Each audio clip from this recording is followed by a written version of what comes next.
Hi friends, నేను మీ కొమ్మల వీరబాబుని. అందరికీ నమస్కారం. ఎవ్వరికి అధికారం ఇవ్వరాదు. 735 పాయింట్.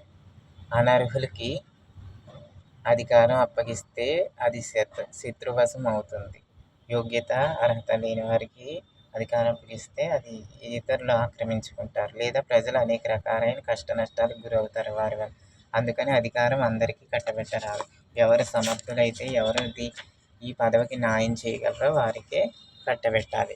మూర్ఖుడికి కట్టబెట్టరాదు. సత్ప్రవర్తన, మంచి ప్రవర్తన లేనివాడికి కట్టబెట్టరాదు. పిరికివాడికి కట్టబెట్టరాదు. అనుభవం లేనివాడికి కట్టబెట్టరాదు. విందు వినోదాల పట్ల, ఆడంబరాల పట్ల వ్యామోహం గలవాడు. ఎందుకంటే వాటిలోనే మునిగి తేలుతాడు, వాళ్ళకి ఖర్చు చేస్తాడు కాబట్టి వాళ్ళకి కట్టబెట్టరాదు. ఆత్మవిమర్శ చేసుకోలేని వాడికి, నేను చేస్తున్నది మంచిదా కాదా అని ఆత్మవిమర్శ చేసుకోలేని వాడికి కూడా కట్టబెట్టరాదు. రాజనీతి, దండనీతి తెలియని వాడికి, ప్రజలను ఎలా పాలిస్తే సుభిక్షంగా ఏ లోటు లేకుండా ఉంటారని రాజనీతి, దండనీతి, ఈయన చేసిన నేరానికి ఏ శిక్ష విధించాలని నీతి తెలిసిన వాడికి అప్పచెప్పాలి, కానీ ఇవి తెలియని వాడికి కట్టబెట్టరాదు అధికారం. అలాగే మోసం, కపటత్వం గలవాడికి కట్టబెట్టరాదు. అధికార తత్వం మాత్రమే ప్రదర్శించేవాడికి కట్టబెట్టరాదు.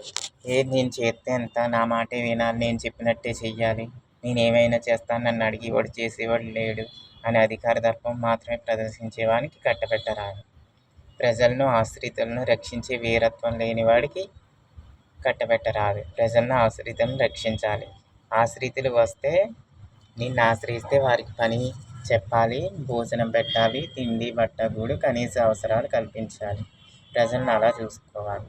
అటువంటి వారికి కట్టబెట్టాలి. ఇటువంటి వారిని అధికార పీఠంపై కూర్చొని పెడితే ఏ విధమైనటువంటి ప్రయోజనం కలగదు.